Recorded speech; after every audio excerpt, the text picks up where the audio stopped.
الحمد لله رب العالمين والصلاة والسلام على رسول الكريم وعلى آله وصحبه أجمعين. أعوذ بالله من الشيطان الرجيم. بسم الله الرحمن الرحيم.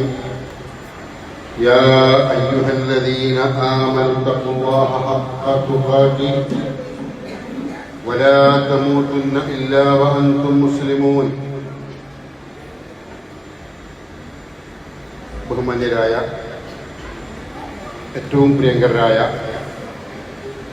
വിദ്യാർത്ഥിനികളെ, രക്ഷിതാക്കളെ, അധ്യാപകരെ, വിശുദ്ധ റമളാൻ അല്ലാഹു അപാരമായ അനുഗ്രഹങ്ങൾ കൊണ്ട് നിറച്ചുവെച്ച വിശുദ്ധ റമളാൻ അടുത്ത ദിവസം തന്നെ നമ്മിലേക്ക് വന്നെത്തുകയാണ്.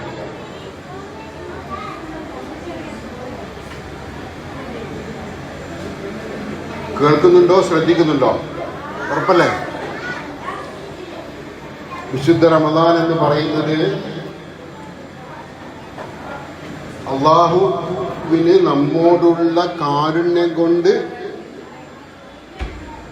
നമുക്ക് മറ്റ് മാസങ്ങളെ അപേക്ഷിച്ച് കൂടുതൽ അനുഗ്രഹം വാരിക്കോരി തരാൻ വേണ്ടി ഒരുക്കിയ ഒരു മാസമാണ് റമളാൻ. വന്നാൽ നമ്മൾ ചെയ്യേണ്ടത് എന്താണ്? നോമ്പ് അനുഷ്ഠിക്കണം. അറിയാമല്ലോ, എല്ലാവർക്കും അറിയാം. നമ്മുടെ വീട്ടിൽ നമ്മുടെ ഗൾഫിലുള്ള കാക്ക അല്ലെങ്കിൽ പുറത്തു പോയ വിദേശത്തുള്ള ഉപ്പ വരികയാണെങ്കിൽ നമ്മൾ എത്രമാത്രം സന്തോഷിക്കൂലേ? കുറേ ദിവസങ്ങൾക്ക് ശേഷം, മാസങ്ങൾക്ക് ശേഷം നമ്മുടെ ഉപ്പയോ നമ്മുടെ ഇക്കാക്കയോ നമ്മുടെ വീട്ടിലേക്ക് വരുന്നു എന്നറിഞ്ഞാൽ, ലീവിൽ നാട്ടിലേക്ക് വരുന്നു എന്നറിഞ്ഞാൽ നമ്മളൊക്കെ സന്തോഷിക്കില്ലേ? ഒരുപാട് സന്തോഷിക്കില്ലേ? നമുക്ക് വസ്ത്രം കിട്ടും, മിഠായി കിട്ടും, കളിക്കോപ്പുകൾ കിട്ടും, അങ്ങനെ പല സാധനങ്ങളും കിട്ടും അല്ലേ?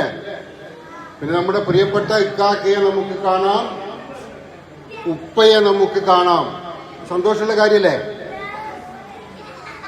എന്നാൽ നോമ്പ് വരുന്നു എന്ന് പറയുമ്പോൾ മുസ്ലിംകളായ ആളുകളെ സംബന്ധിച്ചിടത്തോളം ഇതിലും വലിയ സന്തോഷമായിരിക്കണം ഉണ്ടാവേണ്ടത്.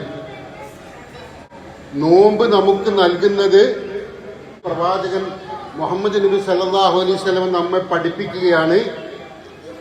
സാധാരണ ദിവസങ്ങളിൽ നമ്മൾ ഒരു നന്മ ചെയ്താൽ, നമ്മൾ ഉസ്താദ് നമ്മളോട് അസ്സലാമു അലൈക്കും എന്ന് പറയുമ്പോൾ മറുപടിയായി വഅലൈക്കും അസ്സലാം എന്ന് നമ്മൾ പറഞ്ഞാൽ, നമ്മൾ ബിസ്മില്ല എന്ന് പറഞ്ഞുകൊണ്ട് ഭക്ഷണം കഴിക്കാൻ തുടങ്ങിയാൽ, നമ്മളുടെ ഉപ്പയും ഉമ്മയും പറയുന്ന കാര്യങ്ങളൊക്കെ അനുസരിച്ചാൽ, നമ്മൾ ഇസ്ലാമിന്റെ രീതിയിൽ വസ്ത്രം ധരിച്ചാൽ, നമ്മൾ സുബഹി മുതൽ മറ്റ് 5 നമസ്കാരങ്ങളിലും കൃത്യമായ സമയത്ത് നമസ്കരിച്ചാൽ, അള്ളാഹു പറയുന്നു ഒരു നന്മ ചെയ്ത ആൾക്ക് 10 പുണ്യം കിട്ടും. ഒരു നന്മ ചെയ്ത ആൾക്ക് 10 നന്മ ചെയ്ത പുണ്യം ലഭിക്കും. അവസാനിപ്പിച്ചില്ല. അത് 10, 20, 30, 100, 200, 300, 400 അങ്ങനെ പോയി 700 ഇരട്ടി വരെ പ്രതിഫലം നമുക്ക് ലഭിക്കും. റസൂൽ സല്ലല്ലാഹു അലൈഹി വസല്ലം നമ്മളോട് പറഞ്ഞാണ്. ഇപ്പൊ ഒരാൾ ഇന്ന് സുബഹി നമസ്കരിച്ചു. ആ സുബഹി നമസ്കാരത്തിൽ ആ മനുഷ്യൻ, ആ മോന് എത്ര ശ്രദ്ധിച്ചോ അതിനനുസരിച്ച് അള്ളാഹു അവന് പ്രതിഫലം കൊടുക്കും. ചിലപ്പോ ആ മോന്റെ ശ്രദ്ധ കുറച്ച് കുറഞ്ഞു പോയെങ്കിൽ 10 പ്രതിഫലം ലഭിക്കുക. ഒരു മോൻ കുറച്ചുകൂടി നേരത്തെ എഴുന്നേറ്റ്, കുറെ നേരത്തെ എഴുന്നേറ്റ് നമസ്കാരത്തിനായി കാത്തുനിന്ന് നമസ്കാര സമയമാകുമ്പോൾ നമസ്കരിച്ചാൽ ചിലപ്പോ അള്ളാഹു അവൻ ആ നമസ്കാരം ഇഷ്ടപ്പെട്ടിട്ട് അവന് 100 പ്രതിഫലം കൊടുക്കും. വേറൊരു മോള് ഇതേപോലെ നമസ്കരിക്കാനായല്ലോ എന്ന് ഓർത്ത് വേഗം ഒന്നുവെടുത്ത് നമസ്കരിക്കാൻ തയ്യാറായാൽ ചിലപ്പോ അള്ളാഹു 700 ഇരട്ടി പ്രതിഫലം കൊടുക്കും. ഒരേ കാര്യമാണ് ചെയ്യുന്നത്, ഒരേ കർമ്മമാണ് നിർവഹിക്കുന്നത്, ഒരേ പുണ്യമാണ് നമ്മൾ ചെയ്യുന്നത്. എന്നാൽ ഒരാൾക്ക് 10 വേറൊരാൾക്ക് 100 മറ്റൊരാൾക്ക് 700 വരെയും പ്രതിഫലം ലഭിക്കും എന്ന് ആരാ പറഞ്ഞത്? പറഞ്ഞാരാ? അള്ളാഹുവിന്റെ റസൂൽ സല്ലല്ലാഹു അലൈഹി വസല്ലം ഒരു കാര്യം പറഞ്ഞാൽ അത് ഉറപ്പാണ്, അതിൽ മാറ്റം ഉണ്ടാവില്ല. അപ്പൊ നമുക്ക് കിട്ടും. എന്നിട്ട് മുഹമ്മദ് നബി സല്ലല്ലാഹു അലൈഹി വസല്ലം ഒന്നുകൂടി പറഞ്ഞു, സാധാരണ നിലയിൽ 10 മുതൽ 700 ഇരട്ടി വരെ ഒരു നന്മക്ക് നമ്മൾക്ക് പ്രതിഫലം ലഭിക്കുന്നുവെങ്കിൽ റമളാനിൽ നമ്മൾ നിർവഹിക്കുന്ന നന്മകൾ, റമളാനിൽ ഉസ്താദ് നമ്മളോട് സലാം ചെല്ലുമ്പോൾ നമ്മൾ വഅലൈക്കും അസ്സലാം എന്ന് പറയുന്നു. അല്ലാത്ത മാസങ്ങളിൽ നമ്മൾ പറയുന്നു. റമളാനിൽ പറഞ്ഞാലോ 700-ലധികം ഇരട്ടി പ്രതിഫലം അതിന് അള്ളാഹു ഒരുക്കി വെച്ചിട്ടുണ്ട് എന്ന് മാത്രമല്ല, കണക്കില്ലാത്തതാണത്. 800 അറിയില്ല, 900 അറിയില്ല, 1000 2000 അറിയില്ല. എത്രയോ കണക്കില്ലാത്ത പ്രതിഫലം അള്ളാഹു നമുക്ക് ഒരുക്കി വെച്ചിരിക്കുന്നു. റമളാന്റെ ഒരു പ്രത്യേകതയാണത്. നമ്മൾ നോമ്പ് നോക്കുന്നു, നമ്മൾ നമസ്കരിക്കുന്നു, നമ്മൾ സലാം ചെല്ലുന്നു, നമ്മൾ ഉപ്പാനെയും ഉമ്മാനെയും അനുസരിക്കുന്നു, നമ്മൾ നല്ല കാര്യങ്ങൾ ചെയ്യുന്നു, നമ്മൾ പഠിക്കുന്നു, നമ്മൾ ഖുർആൻ പാരായണം ചെയ്യുന്നു. ഇതൊക്കെ നമുക്ക് വേണ്ടിയല്ലേ? എന്നാൽ ഇതിനൊക്കെ അള്ളാഹു ഇങ്ങോട്ട് നമുക്ക് പ്രതിഫലം തരികയാണ്. അത് സാധാരണ മാസത്തിൽ 700 വരെ തരികയാണെങ്കിൽ അതേ കാര്യം റമളാനിൽ ചെയ്യുമ്പോൾ എത്രയോ കണക്കില്ലാത്ത കൂലി അള്ളാഹു നമുക്ക് തരുമെന്ന് അന്ത്യപ്രവാചകനായ ആരാണ്? മുഹമ്മദ് നബി സല്ലല്ലാഹു അലൈഹി വസല്ലം നമ്മെ പഠിപ്പിച്ചിരിക്കുകയാണ്. അപ്പൊ ആ റമളാൻ മാസം വരുമ്പോ നമ്മൾ സന്തോഷിക്കണ്ടേ? അല്ലേ? സന്തോഷിക്കണ്ടേ? നമ്മൾ റമളാൻ മാസത്തിൽ നമസ്കാരം ഒഴിവാക്കാവോ? ഉപ്പയും പറയുന്ന അനുസരിക്കാമോ? നിസ്കാരം നിർവഹിക്കണം, നോമ്പ് നോക്കണം കഴിയുന്നവർ, അല്ലേ? എന്നാൽ എന്താണ്? അള്ളാഹു നമ്മളെ ഇഷ്ടപ്പെടും, നമുക്ക് കണക്കില്ലാത്ത പ്രതിഫലം തരും. അങ്ങനെ പ്രതിഫലം നമുക്ക് ലഭിച്ചാൽ നമുക്ക് ഈ ദുനിയാവിലും പരലോകത്തും ഭാഗ്യമായിരിക്കും ഉണ്ടാവുക, നേട്ടമായിരിക്കും ഉണ്ടാവുക. ഇതെല്ലാവർക്കും കിട്ടൂല. കാരണം എന്താ? നോമ്പ് നോക്കാൻ പേടിയുള്ള കുറെ ആളുകളുണ്ട്, അല്ലേ? പട്ടിണി കിടക്കണം, ബേജാറ്, ദാഹിച്ചാൽ വെള്ളം കുടിക്കാൻ കഴിയില്ല എന്നൊക്കെ ചിന്തിച്ച് നോമ്പിനെ പേടിക്കുന്ന ആളുകളില്ലേ? ഉണ്ട്. നോമ്പ് വേണ്ട എന്ന് വിചാരിക്കുന്ന ആളുകളുണ്ട്, വേറെ ആളുകളാണ്. അവർക്കൊന്നും എന്തില്ല? ഈ കൂലി കിട്ടുകയില്ല.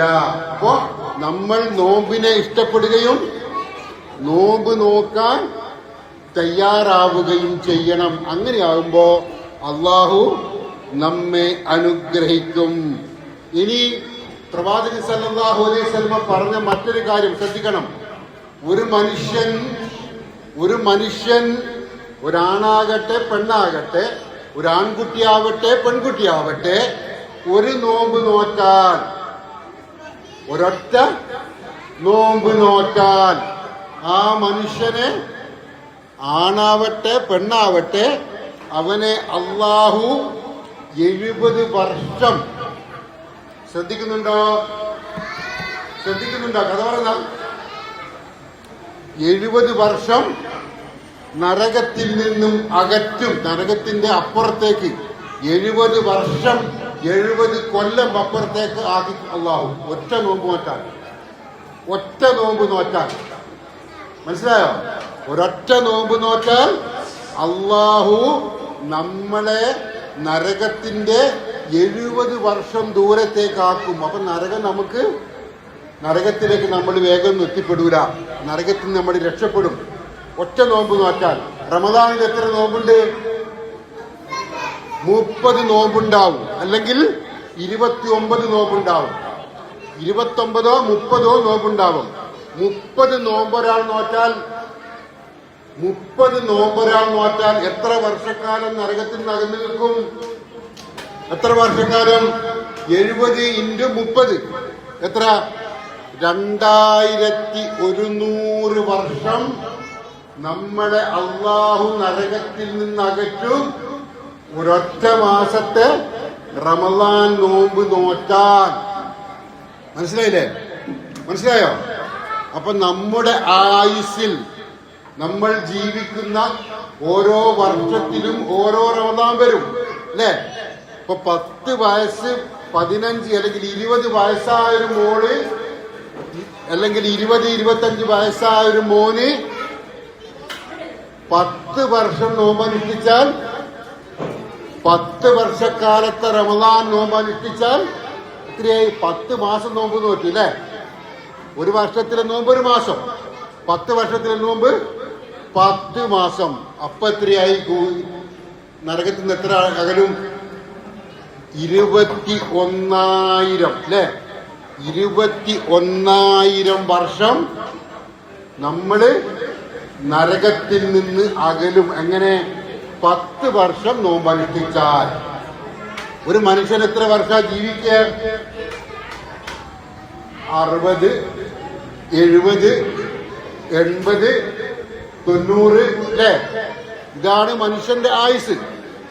ഇപ്പൊ 21,000 വർഷം നരകത്തിൽ നിന്ന് നമ്മളെ അകറ്റുന്ന മഹനീയമായ അനുഗ്രഹമാണ് നോമ്പ്. 10 വർഷം നമുക്ക് ജീവിച്ച് നോമ്പ് അനുഷ്ഠിക്കാൻ കഴിഞ്ഞാൽ. ഇനി മറ്റൊരു കാര്യം, പ്രവാചകൻ സല്ലല്ലാഹു അലൈഹി വസല്ലം പറഞ്ഞു, ലില്ലാഹി ഉതഖാഉ മിനന്നാരി ഫീ കുല്ലി ലൈല. എന്ന് വെച്ചാൽ റമദാനിലെ ഓരോ രാത്രിയിലും നരകത്തിൽ നിന്ന് അള്ളാഹു ആളുകളെ മോചിപ്പിക്കും. നരകത്തിൽ നിന്ന് അള്ളാഹു ആളുകളെ മോചിപ്പിക്കും. എന്താ നരകത്തിൽ പോകാൻ കാരണം? അനുസരണക്കേട് കാണിച്ചു, നിസ്കരിച്ചില്ല, അങ്ങനെ ചില തെറ്റുകളും കുറ്റങ്ങളും ഒക്കെ ചെയ്തു പോയ മനുഷ്യൻ നരകത്തിൽ പോകും. എന്നാൽ ആ മനുഷ്യന്റെ ശിക്ഷ അതൊരുപാട് വർഷക്കാലം നീണ്ടു നിൽക്കും. അത് കഴിയുമ്പോ അവനെ സ്വർഗത്തിലാക്കും. അങ്ങനെ സ്വർഗത്തിലാക്കുന്ന മാസം ഏതാണ്? റമദാൻ മാസമാണ് എന്ന് പ്രവാചകൻ സല്ലല്ലാഹു അലൈഹി വസല്ലമ പറഞ്ഞു.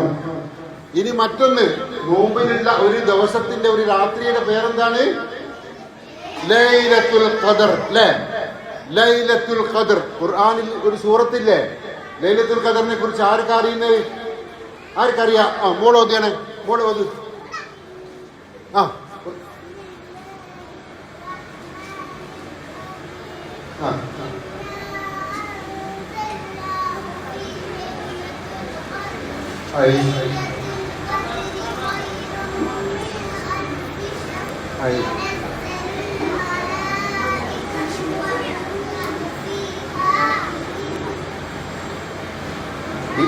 ربهم من كل أمر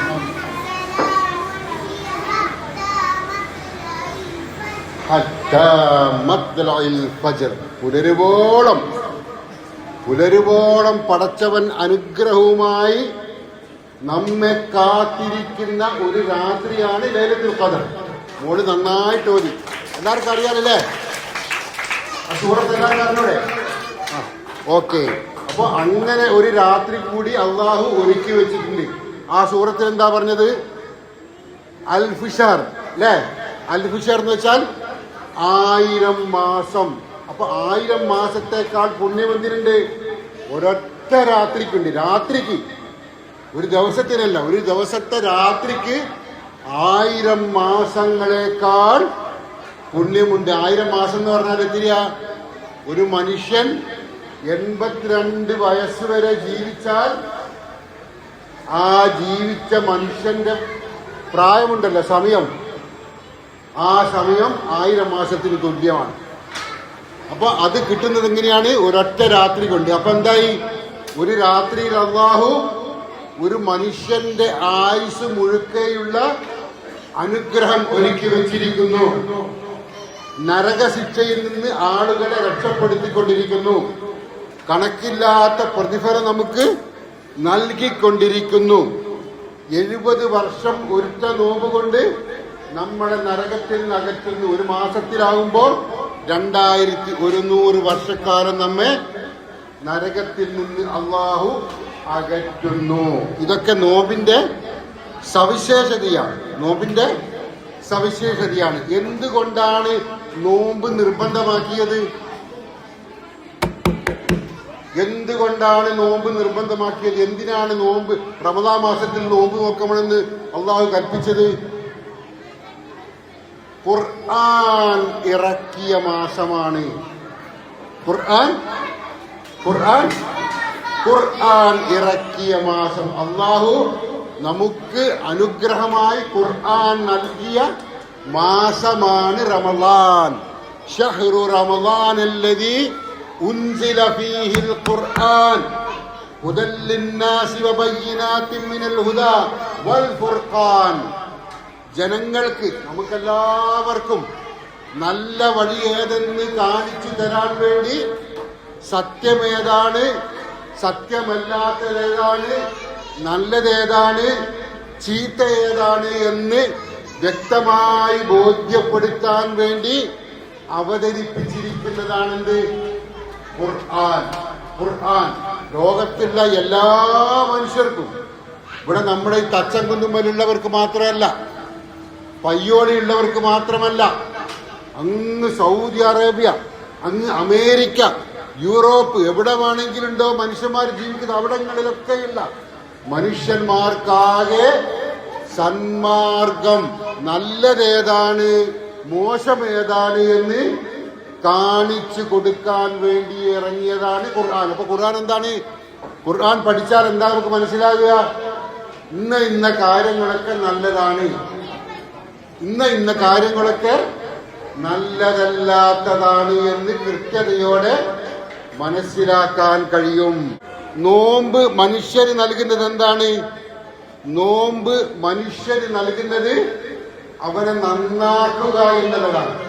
അവനെ നന്നാക്കുക എന്നുള്ളതാണ്. ഖുർആൻ പറയുന്നു സൂറത്തുൽ ബഖറയിലെ 183-ാമത്തെ ആയത്ത്, യാ അയ്യുഹല്ലദീന ആമനൂ കുതിബ അലൈക്കുമുസ് സിയാമു കമാ കുതിബ അലല്ലദീന മിൻ ഖബലിക്കും ലഅല്ലക്കും തത്തഖൂൻ. സത്യവിശ്വാസികളെ, ആരാ സത്യവിശ്വാസികൾ? നമ്മളല്ലേ? നമ്മൾ സത്യവിശ്വാസികളാണ്. സത്യം മനസ്സിലാക്കിയവരാണ് നമ്മൾ. സത്യത്തിനൊപ്പം നിൽക്കേണ്ടവരാണ് നമ്മൾ. അതുകൊണ്ടാണ് നമ്മളെ സത്യവിശ്വാസികൾ എന്ന് പറയുന്നത്. ആ നമ്മളോട് എന്താ പറയുന്നത്? സത്യവിശ്വാസികളെ, നമ്മുടെ മുമ്പുള്ള ഒരുപാട് ആളുകൾ ജീവിച്ചു മരിച്ചു പോയിട്ടുണ്ട് അല്ലേ? നമ്മുടെ ഉപ്പാപ്പമാർ, അവർക്ക് മുമ്പേയുള്ള ഉപ്പാപ്പമാർ, അങ്ങനെ ഉമ്മാമ്മമാർ, അങ്ങനെ അങ്ങനെ അങ്ങനെ ഒരുപാട് കാലമായി ആളുകൾ ജീവിച്ച് മരിച്ചു പോയിട്ടുണ്ട്. അവർക്കൊക്കെ വേണ്ടി നോമ്പ് നിർബന്ധമാക്കിയതുപോലെ നമുക്കും നോമ്പ് നിർബന്ധമാക്കിയിരിക്കുന്നു. എന്തിനാണ്? ലഅല്ലക്കും തത്തഖൂൻ. ലഅല്ലക്കും തത്തഖൂൻ. നിങ്ങൾ നല്ലവരായി തീരാൻ, ദോഷം ചെയ്യാതിരിക്കാൻ, സൂക്ഷ്മത കൈയാളാൻ വേണ്ടി, വ്യക്തിത്വമുള്ള ആളുകളാവാൻ വേണ്ടി, പറഞ്ഞാൽ സത്യത്തിനൊപ്പം നിന്ന് അനുസരിക്കുന്നവരാവാൻ വേണ്ടി ആണ് നോമ്പ് നിങ്ങൾക്ക് നിർബന്ധമാക്കിയത് എന്ന് ഖുർആൻ പറയുന്നു. ഖുർആൻ പറയുന്നു.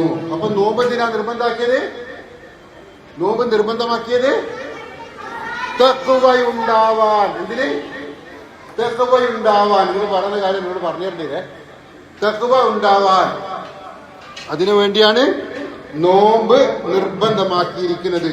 വിശുദ്ധ ഖുർആൻ പറയുന്നു, വല്ലദീന യുത്തൂന മാ ആതൗ വഖുലൂബുഹും വജിലത്തും അന്നഹും ഇലാ റബ്ബിഹിം റാജിഊൻ. സൂറത്തുൽ മുഅ്മിനൂനിലെ ആയത്താണിത്. രക്ഷിതാവിങ്കിലേക്ക്, അള്ളാഹുവിങ്കിലേക്ക് ഞങ്ങൾ മടങ്ങി ചെല്ലേണ്ടവരാണ്. നമ്മളൊക്കെയും നാളെ അള്ളാഹുവിങ്കിലേക്ക് തിരിച്ചു പോകും. പോകൂലേ? എപ്പാ പോവുക? മരിച്ചാൽ അറിയാം, എല്ലാവർക്കും അറിയാം. മരിച്ചു കഴിഞ്ഞാൽ നമ്മൾ അള്ളാഹുവിലേക്ക് തിരിച്ചു പോകണം. ആ ഒരു ബോധം, ആ ഒരു ഓർമ്മ, ആ ഒരു അറിവ് നമുക്കുണ്ടാവണം.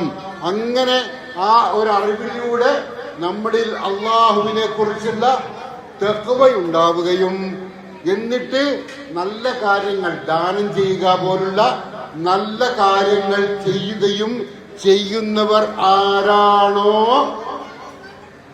ഉലൈക യുസാരിഊന ഫിൽ ഖൈറാത്തി വഹും ലഹാ സാബിഖൂൻ, അവരാണ് നന്മകളിൽ തിരക്ക് പിടിച്ചു പോകുന്നവർ. നമ്മൾ തിരക്ക് പിടിച്ചു പോകുന്നില്ല അല്ലേ? കല്യാണത്തിന് പോകുമ്പോൾ നമ്മൾ തിരക്ക് പിടിച്ചു പോകും, വേഗം അവിടെ എത്താൻ അല്ലേ? എന്നാൽ നന്മകളിൽ തിരക്ക് പിടിച്ചു പോകുന്നവർ, അങ്ങനെയുണ്ടൊരു വിഭാഗം. എന്താ നന്മകൾ തിരക്ക് പിടിച്ചു പോവുക? സ്വബഹിയായി, നമ്മൾ ഉറക്കിലാണ്, ഉമ്മ വിളിച്ചു, എഴുന്നേക്കാനൊരു മടി. അപ്പൊ എന്താണ്? നമുക്ക് നന്മയിൽ തിരക്കില്ല എന്നതിന്റെ അർത്ഥം. നേരെ മറിച്ച് സ്വബഹിയാകുമ്പോ തന്നെ ഉമ്മ വിളിക്കുകയാണ്, ഉമ്മ വിളിക്കുമ്പോ തന്നെ എഴുന്നേൽക്കുകയാണ്, ഉടനെ തന്നെ പല്ല് തേച്ച് പൊതുവെടുത്ത് നമസ്കാരത്തിന് റെഡിയാവുകയാണെങ്കിൽ നമ്മൾ ആരാണ്? തിരക്കുള്ളവരാണ്. പുണ്യം ചെയ്യാൻ, നന്മ ചെയ്യാൻ, അള്ളാഹുവിന്റെ ഇഷ്ടം നേടാൻ തിരക്കുള്ളവരായിത്തീരും. അപ്പൊ അങ്ങനെ തിരക്കുള്ളവരാവുക നല്ലതിന് വേണ്ടി മനസ്സിലായില്ലേ? അത് നിസ്കാരത്തിന്റെ കാര്യത്തിൽ മാത്രമല്ല, മാതാപിതാക്കളും നമ്മുടെ ഉസ്താദുമാരും ഒക്കെ, ടീച്ചേഴ്സൊക്കെ പറയുന്ന കാര്യങ്ങൾ അനുസരിക്കുന്നതും അതുപോലെ നന്മയാണ്. ഉലൈക യുസാരിഊന ഫിൽ ഖൈറാത്തി വഹും ലഹാ സാബിഖൂൻ, അവർ നന്മകളിൽ ധൃതിപ്പെട്ട് മുന്നേറുന്നവരാണ്. അവരാണ് ആദ്യം തന്നെ സ്വർഗത്തിലെത്തുന്നവർ. വേഗം സ്വർഗത്തിലെത്തും. കാരണം എന്താ? ഇവിടുന്ന് നിസ്കാരത്തിനൊക്കെ ഭയങ്കര ഉഷാറായിരുന്നു, ഉന്മേഷമായിരുന്നു, വേഗം നന്മ ചെയ്യാനുള്ളൊരു ആവേശമുണ്ടായിരുന്നു. അവർക്ക് വേഗം തന്നെ സ്വർഗത്തിലെത്താൻ, അള്ളാഹുവിന്റെ അടുക്കലേക്ക് എത്താൻ കഴിയുമെന്ന് ഖുർആൻ പറയുകയാണ്. പ്രിയപ്പെട്ടവരെ, അതിന് നമ്മൾ ചെയ്യേണ്ടത് എന്താണ്? തഖ്വ ഉണ്ടാവാൻ വേണ്ടിയാണ് നോമ്പ്. ഇപ്പൊ തഖ്വ ഉണ്ടാവണമെങ്കിൽ നമ്മുടെ മനസ്സ് നന്നാവണം. മനസ്സ് നന്നാവുക എന്ന് പറഞ്ഞാൽ എന്താണ്? ഖുർആൻ പറയുന്നു, യൗമ ലാ യൻഫഉ മാലും വലാ ബനൂൻ ഇല്ലാ മൻ അത്തല്ലാഹ ബിഖൽബിൻ സലീം.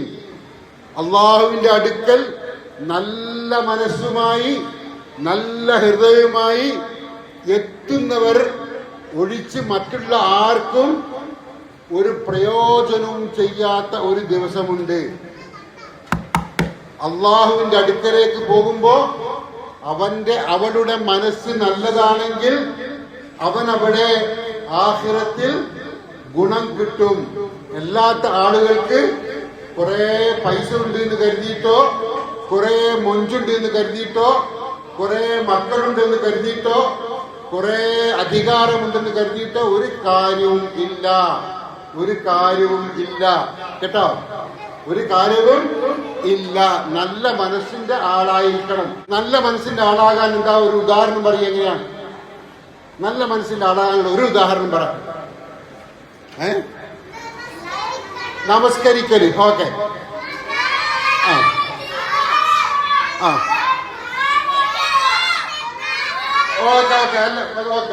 ഞാനൊരു അന്ത്യപ്രവാചകനായ മുഹമ്മദ് നബി സല്ലല്ലാഹു അലൈഹി വസല്ലം പറഞ്ഞൊരു കാര്യം പറയാം. ശ്രദ്ധിക്കണേ, എല്ലാവരും ശ്രദ്ധിക്കണം കേട്ടോ.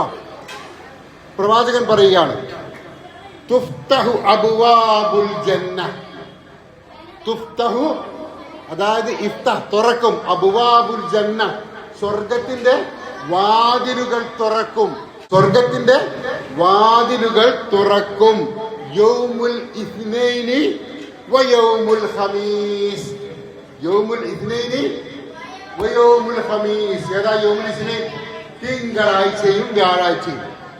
തിങ്കളാഴ്ചയും വ്യാഴാഴ്ചയും സ്വർഗത്തിന്റെ വാതിലുകൾ തുറക്കുമെന്ന് പ്രവാചകൻ സല്ലല്ലാഹു അലൈഹി വസല്ലമ പറയുന്നു. എന്നിട്ട് പറയാണ് വയുഗ്ഫറു ലികുല്ലി അബ്ദിൻ, വയുഗ്ഫറു ലികുല്ലി അബ്ദിൻ, എല്ലാവർക്കും അല്ലാഹു പുറത്തു കൊടുക്കും. എല്ലാവർക്കും അല്ലാഹു പുറത്തു കൊടുക്കും. ഈ തിങ്കൾ വ്യാഴം ദിവസങ്ങളിലായിട്ട് സ്വർഗത്തിന്റെ വാതിലുകൾ തുറക്കുമ്പോ അല്ലാഹു എല്ലാവർക്കും പുറത്തു കൊടുത്ത് എല്ലാവരെയും സ്വർഗത്തിലേക്ക് പ്രവേശിപ്പിക്കും. രണ്ട് വിഭാഗം ഒഴികെ. ഒന്നേതാണെന്നറിയോ? ലാ യുശ്രികു ബില്ലാഹി ശൈആ, അല്ലാഹുവിൽ പങ്കു ചേർക്കുന്ന ആളുകളെ. അല്ലാഹുവിൽ പങ്കു ചേർക്കുക എന്ന് പറഞ്ഞാല് അല്ലാഹുവിന് വേണ്ടി നമസ്കരിക്കണം, അല്ലാഹുവിന് വേണ്ടി നന്മ ചെയ്യണം, അല്ലാഹുവിന്റെ തൃപ്തിക്ക് വേണ്ടി സക്കാത്ത് കൊടുക്കണം, അള്ളാഹുവിന്റെ തൃപ്തിക്ക് വേണ്ടിയിട്ടായിരിക്കണം നമ്മൾ നല്ല കാര്യങ്ങളൊക്കെ ചെയ്യുന്നത്. അത് അള്ളാഹുവിനെ മാറ്റിക്കൊണ്ട് വേറെ പലതിനും വേണ്ടി ചെയ്യുക. നമസ്കരിക്കുന്നതായിക്കൊള്ളട്ടെ, വേറെ പലതിനും വേണ്ടി ചെയ്യുക. അങ്ങനെ ശിർക്ക് ചെയ്യുന്നവർ അള്ളാഹു ഒന്നല്ല കുറെ ഉണ്ട് എന്ന് വിചാരിച്ച് കറക്റ്റായിട്ട് അള്ളാഹുവിനല്ലാതെ ആരാധനകൾ അർപ്പിക്കുന്നവർ അങ്ങനെ കുറെ ഉണ്ടത്. അത് വിശദീകരിക്കേണ്ട വിഷയമാണ്. അപ്പൊ അള്ളാഹുവിൽ ശിർക്ക് ചെയ്യുന്ന വിഭാഗത്തെ എന്തില്ല, സ്വർഗത്തിലേക്ക് പ്രവേശിപ്പിക്കില്ല. ബാക്കി അള്ളാഹു എല്ലാവർക്കും പുറത്തു കൊടുക്കും. ശിർക്ക് ചെയ്യാത്ത ആളുകൾക്കെല്ലാം അള്ളാഹു പുറത്തു കൊടുക്കും. എന്നിട്ട് പ്രവാചകൻ സല്ലല്ലാഹു അലൈഹി വസല്ലം പറയുന്ന വളരെ പ്രധാനപ്പെട്ട ഒരു കാര്യമുണ്ട്. ഇല്ലാ റജുലുൻ, ഇല്ലാ റജുലുൻ, ഒരാൾക്ക് ഒഴികെ, ഒരാൾക്ക് ഒഴികെ. ഒരാൾക്ക് സ്വർഗം കിട്ടൂല, ഒരാൾക്ക് സ്വർഗം കിട്ടൂല. ആർക്കാണത്? പ്രവാചകൻ വിശദീകരിക്കുകയാണ്. കാനത്ത് ബൈനഹു വ ബൈന അഖീഹി ഷഹ്ന, അയാളും അയാളുടെ സഹോദരനും അവളും അവളുടെ ഇക്കാക്കയും അവനും അവന്റെ അനിയത്തിയും അയാളും അയാളുടെ ജ്യേഷ്ഠനും അവളും അവളുടെ ജ്യേഷ്ഠത്തിയും അവളുടെ കുടുംബത്തിൽപ്പെട്ട ഉമ്മാന്റെ അനുജത്തിയുടെ മോള്, ഉപ്പാന്റെ ജ്യേഷ്ഠന്റെ മോന്. അങ്ങനെ നമുക്ക് കുറെ സഹോദരന്മാരില്ലേ, കുറെ ആളുകളുണ്ട്, ബന്ധുക്കൾ ഇല്ലേ. അവരിൽ ആരെങ്കിലുമായി ഒരാൾ പിണക്കത്തിലായാൽ, ദേഷ്യത്തിലായാൽ, ഇഷ്ടക്കുറവുണ്ടായാൽ, അവനെ കാണുമ്പോൾ നമ്മൾ ഇഷ്ടമില്ലാതെ തിരിഞ്ഞു നടക്കും, സലാം ചെല്ലൂല.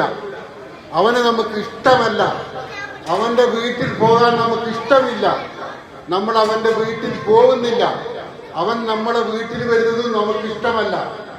അങ്ങനെ ആരെങ്കിലും ഉണ്ടെങ്കിൽ രക്തബന്ധമുള്ള, കുടുംബബന്ധമുള്ള, ഇനി അയൽപക്ക ബന്ധമുള്ള ആരുമായും ഒരാൾ, ഒരു സ്ത്രീ, ഒരു പുരുഷൻ ദേഷ്യത്തിലാണെങ്കിൽ, ഇഷ്ടക്കുറവിലാണെങ്കിൽ ആ രണ്ടാളും ആ രണ്ടാളും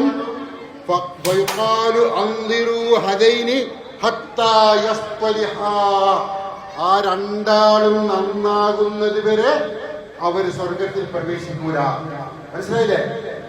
എല്ലാവരെയും തിങ്കൾ, ഖമീസ്, വ്യാഴം ദിവസങ്ങളിൽ സ്വർഗത്തിന്റെ വാതിൽ തുറന്ന് സ്വർഗത്തിലേക്ക് എത്തിക്കും. എന്നാൽ ഒരാളെ അല്ലെങ്കിൽ രണ്ടാളെ എന്താണ് ഈ സ്വർഗത്തിൽ പ്രവേശിപ്പിക്കില്ല. എന്താ കാരണം? ഞാനിപ്പോ പറഞ്ഞ കാരണം എന്താ? ഒരു പിണക്കത്തിലാണ്, ഒരു തമ്മിൽ ഇഷ്ടമില്ല, ഒരു തമ്മിൽ ലോക്യമില്ല. ഉമ്മ പറയും, ഉപ്പ പറയും അവിടെ നമ്മൾ പോണ്ട, അവിടെ ശരിയില്ല, അങ്ങനെ പോകാതിരിക്കും. അങ്ങനെ ആരെങ്കിലും നമ്മുടെ കുടുംബത്തിലുണ്ടെങ്കിൽ ഇന്നത് ക്ലിയർ ആക്കണം. ഉമ്മാനോട്, ഉപ്പാനോട്, ഇക്കാക്കാനോട് പറയണം, നമ്മുടെ കുടുംബത്തിൽപ്പെട്ടവരല്ലേ അവര്, നമ്മൾ അങ്ങോട്ട് പോകുന്നില്ലല്ലോ, നമുക്ക് നന്നാവണം, നോമ്പ് വരാൻ പോവുകയാണ്, നോമ്പ് അള്ളാഹു സ്വീകരിക്കണമെങ്കിൽ നമ്മൾ എല്ലാ മനുഷ്യന്മാരുമായും നല്ല നിലയിൽ ജീവിക്കേണ്ടതുണ്ട്, പ്രത്യേകിച്ചും കുടുംബത്തിലുള്ള ആളുകളുമായി. അതുകൊണ്ട് ഉമ്മ ഉപ്പ നമുക്ക് ആ വീട്ടിൽ പോയി നമ്മുടെ ചൊടിപ്പ്, നമ്മുടെ പിണക്കം, നമ്മുടെ ദേഷ്യമൊക്കെ മാറ്റിയിട്ട് നന്നാവണം എന്ന് പറയണം. പറയോ എന്നിട്ട് എല്ലാവരുമായി നന്നാകണം. അപ്പൊ മനസ്സ് നന്നാവുക എന്ന് പറഞ്ഞാൽ എന്താ? മനസ്സ് നന്നാവുക എന്ന് പറഞ്ഞാൽ ഇങ്ങനെ എല്ലാവരുമായും നന്നാവുക എന്നാണ് അതിന്റെ അർത്ഥം. എല്ലാവരുമായും നന്നായി ജീവിക്കുക. നേരത്തെ ഞാൻ സൂചിപ്പിച്ചു, ഖുർആൻ ഇറങ്ങിയ മാസമാണ് റമദാൻ. കഴിഞ്ഞ റമദാനിൽ നമ്മുടെ വീടുകളിൽ നിന്ന് നമ്മുടെ ഉപ്പയും ഉമ്മയും നമ്മുടെ സഹോദരങ്ങളും നമ്മളും ഒക്കെ ഖുർആൻ ഓതിയിട്ടില്ലേ? അല്ലേ? പള്ളികളിൽ പോയിട്ട് കുട്ടികളൊക്കെ ഓതിയിട്ടില്ലേ? ഖുർആൻ ഓതിയിട്ടില്ലേ? ഈ റമദാനിൽ നമുക്ക് ഖുർആൻ ഓതണം, അല്ലേ? കഴിഞ്ഞ റമദാനിൽ ഓതിയതിനേക്കാൾ കൂടുതൽ ഈ റമദാനിൽ ഓതണം. എന്നാൽ റമദാനിൽ മാത്രം ഓതിയാൽ മതിയോ? അപ്പൊ റമദാൻ കഴിഞ്ഞിട്ട് 11 മാസം നമ്മുടെ അടുത്തുണ്ടായിട്ട് നമുക്ക് എല്ലാവർക്കുമായി മദ്രസയിൽ പഠിപ്പിക്കുന്ന കാര്യം ഒഴിച്ച് ഖുർആൻ ഓതാൻ കഴിഞ്ഞവർ ആരൊക്കെയാ? ഓതിട്ടോ? ഒന്ന് വീട്ടിൽ നിന്ന് ഓതിക്കളിയാ. വീട്ടിൽ നിന്ന്, സ്കൂളിൽ നിന്ന്, മദ്രസയിൽ നിന്ന് ടീച്ചേഴ്സ് പഠിപ്പിച്ചതല്ലാത്ത നിലയിൽ വീട്ടിൽ നിന്നൊന്ന് ഖുർആൻ ഓതാമെന്ന് തോന്നി ഖുർആൻ ഓതിയാരൊക്കെയാ? ഓതിക്കില്ലേ? ഗുഡ്. അങ്ങനെ ഓതണം. റമദാനിൽ മാത്രമുള്ളതല്ല ഖുർആൻ ഓതേണ്ടത്. വിശുദ്ധ ഖുർആൻ പറയുന്നു, ശ്രദ്ധിക്കുക, വിശുദ്ധ ഖുർആൻ പറയുന്നു, പ്രവാചകൻ സല്ലല്ലാഹു അലൈഹി വസല്ലമ പറയുന്നതായിട്ട് ഖുർആൻ പറയാണ്. സൂറത്തുൽ ഫുർഖാനിലെ വചനാണ്. വഖാല റസൂലു, അന്ന് പ്രവാചകൻ സല്ലല്ലാഹു അലൈഹി വസല്ലം എന്ന് പരലോകത്ത് വെച്ച് അള്ളാഹുവിന്റെ മുമ്പിൽ നമ്മളെയൊക്കെ കൂട്ടിച്ചേർക്കുന്ന സമയത്ത് റസൂൽ സല്ലല്ലാഹു അലൈഹി വസല്ലമ നമ്മളെ കുറിച്ച് പറയും. വഖാല റസൂലു യാ റബ്ബി ഇന്ന ഖൗമി ഇത്തഖദു ഹാദൽ ഖുർആന മഹ്ജൂറാ. എന്റെ രക്ഷിതാവേ, തീർച്ചയായും ഈ ജനങ്ങൾ ഈ ഖുർആനെ അവഗണിച്ചു കളഞ്ഞു. ഖുർആനെ പഠിക്കാൻ തയ്യാറായില്ല. ഖുർആൻ പാരായണം ചെയ്യാൻ, ഖുർആൻ ഓതാൻ വേണ്ടി സമയം ഒരുപാടുണ്ടായിട്ട് ശ്രദ്ധിക്കാതെ പോയി എന്ന് റസൂൽ സല്ലല്ലാഹു അലൈഹി വസല്ലമ അള്ളാഹുവിനോട് പരാതി പറയുമെന്ന് ഖുർആൻ പറയാം. ആരെ കൊണ്ടായിരിക്കും പറയാ? ഓതാത്തവരെ കൊണ്ടല്ലേ? ഇപ്പൊ നമ്മൾ ഓതിയിട്ടില്ലെങ്കിലോ? നമ്മളെ കൊണ്ടും പറയും. നമ്മൾ ഓതിയിട്ടില്ലെങ്കിൽ നമ്മളെ കൊണ്ടും പറയും. അപ്പൊ നമ്മളെ കൊണ്ട് പറയാതിരിക്കാൻ നമ്മൾ എന്ത് ചെയ്യണം? ഖുർആൻ ഓതണം. ഓതിയാൽ മാത്രം മതിയോ? കാണാതെ പഠിക്കണം. പഠിച്ചാൽ മാത്രം മതിയോ? എന്താണ് ആ ഖുർആനിൽ പറഞ്ഞിരിക്കുന്നത് എന്നും മനസ്സിലാക്കണം. എന്താണ് ആ ഖുർആനിൽ പറഞ്ഞിരിക്കുന്നത്, പഠിപ്പിക്കുന്നത് എന്നും മനസ്സിലാക്കണം. അങ്ങനെ ജീവിക്കേണ്ടവരാണ് നാം. ഞാൻ അവസാനിപ്പിക്കുകയാണ്. ഒരൊറ്റ ഖുർആൻ വചനം കൂടി പറഞ്ഞുകൊണ്ട് അവസാനിപ്പിക്കുകയാണ്. വിശുദ്ധ ഖുർആനിലെ സൂറത്തുൽ ഹദീദിൽ പറയുന്നു, അലം യഇനി ലില്ലദീന ആമനൂ അൻ യഖ്ശാ ഖുലൂബുഹും ലിദിക്രില്ലാഹ്. അലം യഇനി ലില്ലദീന ആമനൂ അൻ യഖ്ശാ ഖുലൂബുഹും ലിദിക്രില്ലാഹ് വമാ നസല മിനൽ ഹഖ്. വിശ്വാസികൾക്ക് അവരുടെ ഹൃദയങ്ങൾ അള്ളാഹുവിനെ പറ്റിയുള്ള ഓർമ്മയിലേക്ക് അവതരിപ്പിച്ചു കിട്ടിയ ഖുർആനിലേക്ക് തിരിച്ചു കൊണ്ടുപോവാൻ ഇനിയും സമയമായില്ലേ എന്ന് ഖുർആൻ ചോദിക്കുക. നമ്മള് അള്ളാഹുവിനെ കുറിച്ചുള്ള ഓർമ്മയിലേക്ക്, ഖുർആൻ പഠിക്കേണ്ടതിലേക്ക് പോകാതെ ഇങ്ങനെ കളിച്ച് ജീവിച്ചു പോയാൽ അള്ളാഹു നമ്മെ പിടികൂടുമ്പോ നമ്മൾ പ്രയാസത്തിലായിരിക്കും. അതില്ലാതിരിക്കാൻ വേണ്ടി നമ്മളൊക്കെ തയ്യാറാവണം, ഒരുങ്ങണം എന്നാണ് വിശുദ്ധ ഖുർആൻ നമ്മോട് പഠിപ്പിച്ചിരിക്കുന്നത്. അതുകൊണ്ട് നമ്മളൊക്കെ ദൂരെ കാണുന്നൊരു കാര്യമുണ്ട്. വിശുദ്ധ ഖുർആൻ പറയുന്നു ഇന്നഹും യറൗനഹു ബഈദ വനറാഹു ഖരീബ. ഖുർആൻ പറയാ തീർച്ചയായും അവർ അതിനെ വിദൂരമായി കാണുന്നു. പരലോകത്തെ നമ്മൾ എപ്പോഴോ സംഭവിക്കാൻ പോകുന്ന ഒരു കാര്യമാണെന്ന് വിചാരിച്ച് കാണുന്നു. എന്നിട്ട് അള്ളാഹു പറയാണ് വനറാഹു ഖരീബ, നാം അതിനെ അടുത്തായും കാണുന്നു. അപ്പൊ അടുത്താണ് എന്ത് പരലോകം എന്നുള്ളത്. നമ്മുടെ ആയുസ് തീർന്നാൽ നമ്മൾ പിന്നെ പോകുന്നത് പരലോകത്തേക്കാണ്. എപ്പോഴാണ് നമ്മുടെ ആയുസ് തീരുക എന്നറിയില്ല. അതുകൊണ്ട് ആയുസ് തീരുന്നതിന് മുമ്പായി നല്ല കാര്യങ്ങൾ ചെയ്യുക, എല്ലാവരോടും നല്ല നിലയിൽ വർത്തിക്കുക, ആരുമായും പിണങ്ങാതിരിക്കുക, ഖുർആൻ പഠിക്കുക, അനുസരണശീലമുള്ളവരാവുക, നോമ്പിനെ സ്വാഗതം ചെയ്യുക, നോമ്പ് അനുഷ്ഠിക്കുക. അങ്ങനെ പുണ്യങ്ങൾ വർദ്ധിപ്പിച്ച് അള്ളാഹുവിന്റെ തൃപ്തി നേടി നല്ലവരായി ജീവിക്കാൻ പരിശ്രമിക്കുക. അള്ളാഹു നമ്മെ അനുഗ്രഹിക്കുമാറാവട്ടെ. ഇങ്ങനെയുള്ള ഈ ഇരുത്തവും ഈ സംസാരവും ഒക്കെ അള്ളാഹു പ്രതിഫലമുള്ള ഒരു പുണ്യമായി സ്വീകരിക്കുമാറാവട്ടെ. ربنا آتنا في الدنيا حسنة وفي الآخرة حسنة وقنا عذاب النار. السلام عليكم ورحمة الله وبركاته.